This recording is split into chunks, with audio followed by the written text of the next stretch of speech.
Okay, today we're going to be taking a look at a piece by Brian Eno as a way of looking at a generative piece of music. And then in this case, it's generative in the sense of a few simple instructions repeated over and over again, which results in something very beautiful and somewhat more complex than you might imagine. The jumping off point for the technique is an album called Thursday Afternoon. It's an hour-long piece that Brian Eno made along with Michael Brook and Daniel Lanois, and I believe his brother Roger was also involved playing the piano on some of it. And what the piece consists of is like sort of a drone that goes underneath the whole piece. And then these sort of pointillistic elements in Eno's piece, it's mostly piano and DX7, which was a industry standard keyboard at the time that Eno is famous for being one of the few people who really knew how to program the thing effectively. And what he did was to sort of lay down a tonality in the drone, and picking from roughly a G modal harmony, if my memory serves, he would pick a series of notes, and these notes would happen, like for example a C that would happen every say 30 seconds, and then he would have another note going a different note every say 14 seconds.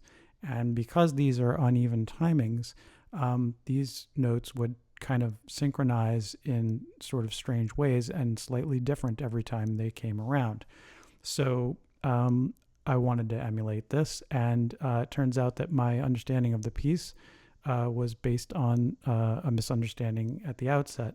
I found a really good article. I'm going to link it below, where someone has gone to great detail in examining how the record was made, and even has a web reconstruction where you can kind of simulate making the album of the constituent parts that he's put together. So my thought had always been that this being pre-sampling times, that they had done, each note on like a separate tape loop of a different length, and that somehow they had all these loops going and feeding them into a central place and making the piece that way. I do know that, in the sort of 70s, Pink Floyd and others, actually did these things with varying loops, going around the studio, hauled up on pencils, before you could do this very easily with sampling. It turns out that's not how it was made. So it was made all on one machine linearly, but what they actually did was they put up one track and then, pick a note that sounded good and play that note, once, say every 25 seconds for an hour. And then they would go to the next track and pick a different note and do the same thing. So that's how his record was made. So I'm going to do it a little bit differently. His tonality is a sort of a G modal thing. I'm going to lay down drones in guitar that are going to be closer to, I think, a C9. I'm doing that kind of out of the thought that one of the drones will be sort of a lap steel-ish type of thing. And this is, what you use to play lap steel. Those are sometimes tuned to a C9 chord, so that's where I got my tuning from. And I'm going to use this to sort of oscillate over the strings, and kind of create a shimmering tone for one aspect of the drone. I will not be doing an hour-long piece. I will make mine about 5 minutes just to, get the idea of it. Instead of piano and DX7, I'll be using nylon string harmonics and electric guitar harmonics for the pointillistic type of sounds. I will also add some other, things that might sound good, because there are some other things in Eno's piece that could have been a result of live mixing, or I'm not sure exactly how he put down those last bits. There was live mixing going on. I'm not intending to do that. And then when I've got all of those palettes created, then the next thing I do is play in the notes. Here's the formula that I'm going to use for the notes that I'm going to be putting in.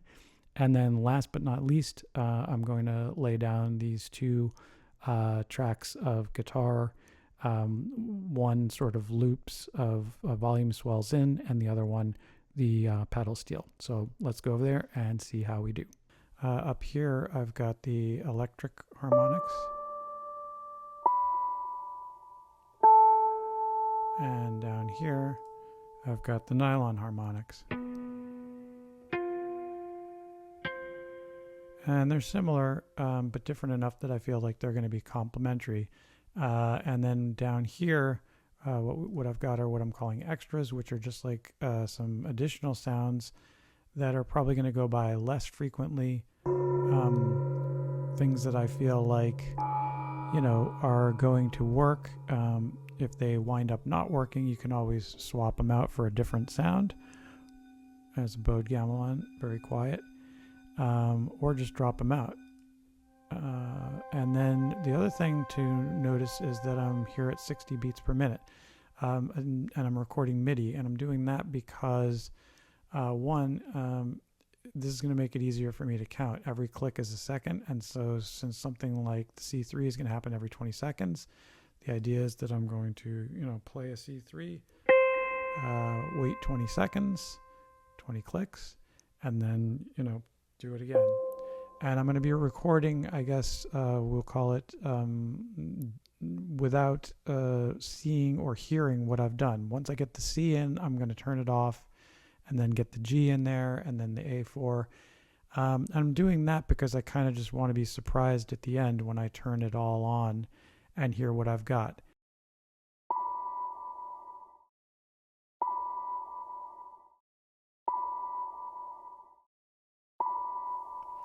Okay, so this is what it looked like when I played in all of the notes. And you can see here that they're regularly spaced. For example, there's the C3 coming at about once every 20 seconds. I got a G2 going once every 15 seconds. This looks like to be the A4s every 40. So what's going to happen as it plays through is that they being not aligned are going to sort of create clusters and pile up in hopefully interesting ways. It's worth noting that I actually did play these in, and it was sort of to honor the original idea of Brian's piece, which was that it was slow music, you know, the idea of making something meditative. His piece was 60 minutes, so I can only imagine, you know, plinking away at, you know, something for 60 minutes. Because to be completely honest, by the time I got down here, while I appreciate the slow music aspect of things, I was starting to get a little antsy, and I did in fact revert to cutting and pasting some of these guys. Sorry, Brian. And the other change I made on the fly was I had planned on having some string harmonics there, but one of my computers is down, and I think that had my favorite string harmonic sound. The one I was getting on the other computer I didn't like, so I just figured I'd drop that.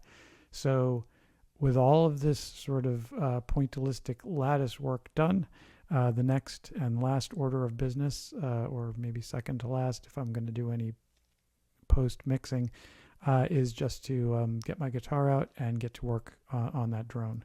Okay, so the loops for the drone are going to be done with my guitar.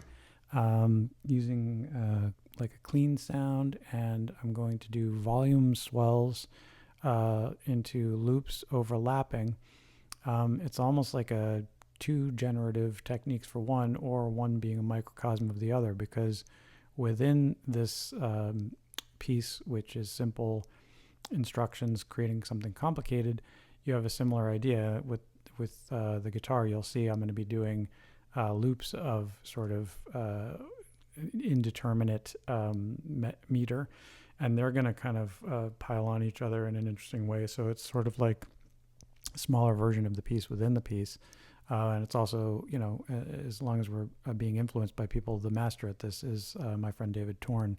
Absolutely recommend listening to anything he does. So I've got like a clean sound up. I just faded it in with the volume knob. In case you don't have a volume pedal, you can do it that way. But down below, which you can't see, I've got the rig control. That's going to be my volume pedal so that I can swell up and sort of knock the attack off the notes.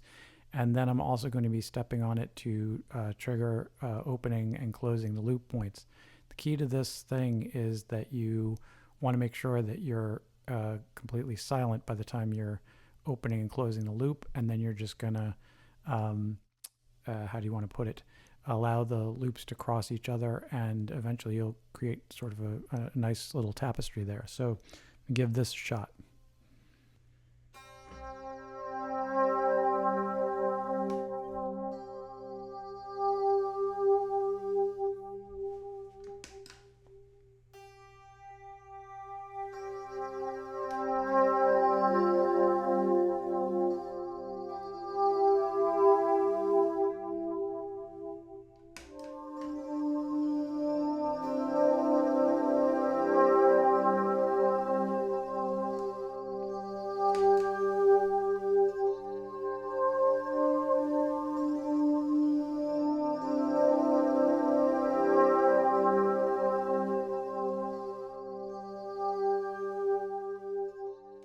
And I'm going to use, like I said, the pedal steel. I'm going to retune the B string up to a C, but just for showing you what the idea is, it'll be something like this.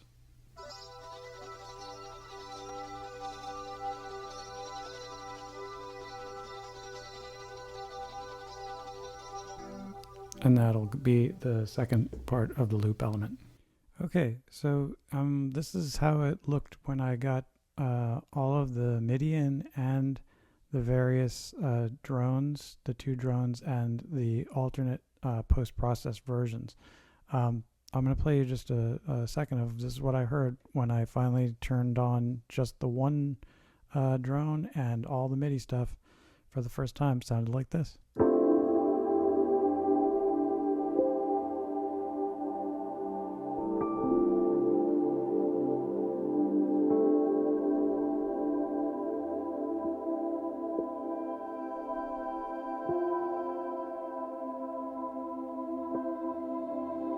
Which I think is pretty nice. As I said, I feel like this drone here, which is the lap steel, maybe just a little bit too pitchy for me.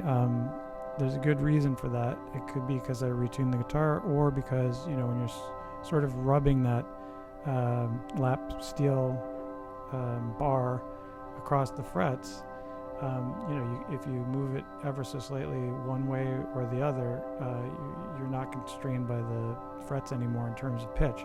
So there's a good chance, you know, I sort of strayed a little too far, and those things, when you loop them, can also become even more prominent. If you stray one way and that's in the loop, and then you go the other way and that's in the loop, you could wind up with something that's a little bit, you know, too pitchy.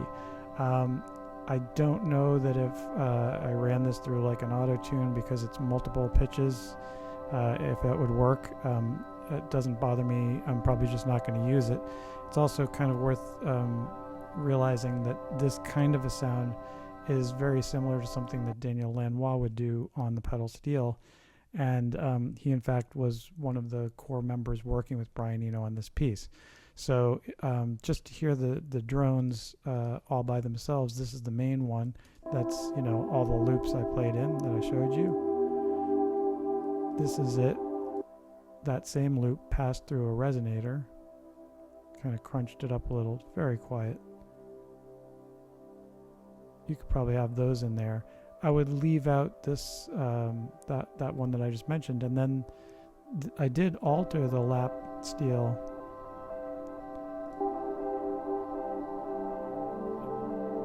and put it through the beat slicer, which adds a little bit of rhythm to what is an otherwise sort of static drone. And, you know, some people might actually like the fact that these two things are a little bit not 100% in tune, because, you know, the original was done on tape. Some people kind of get nostalgic for that old sort of tape warble and even put it on clean things to make it sound like that. But for the purposes of this, I probably would just leave that out for now and enjoy the piece. So, as always, when I do these things, I ask myself, a bunch of questions. The first being, did I learn anything? And the answer is, yeah, absolutely. I mean, from the very first, I had a very wrong idea about how the piece was made in the first place, with all, I thought, different tape loops of different lengths all running through some central machine. It turns out that that's not the way it was done, and so I learned that. I could say that I kind of picked up on the sort of meditative patient thing, but only so far, because I was patient and meditative about it until I couldn't be patient anymore, and kind of went ham with cutting and pasting. If you were really in a hurry, and sometimes you are when you're on a paid project, and you wanted to do something like this, you could also do it by setting up various loop lengths in Ableton, and you would be able to save yourself some time there. Now, I'll talk probably at some point in the future about the idea of, complicated work arising from a very simple set of instructions, which is something that is not only an art, that's how nature, roughly speaking, works as well. And it's certainly something that bears repeated investigations. But, the other thing I learned is that if I were to say, be on a project and was stuck, I could either have made something like this, or could quickly make something like this, so that if it were, appropriate to the style of the scene I was working in, if it was a film, you'd be able to put down some kind of a background that you could then build upon, and then maybe you even remove the background if like a scaffolding, or you leave it in there if it's working and you like it. I didn't do it, but I might as well do it while we're here talking. Let's say, if I bump this thing up to 96 beats per minute,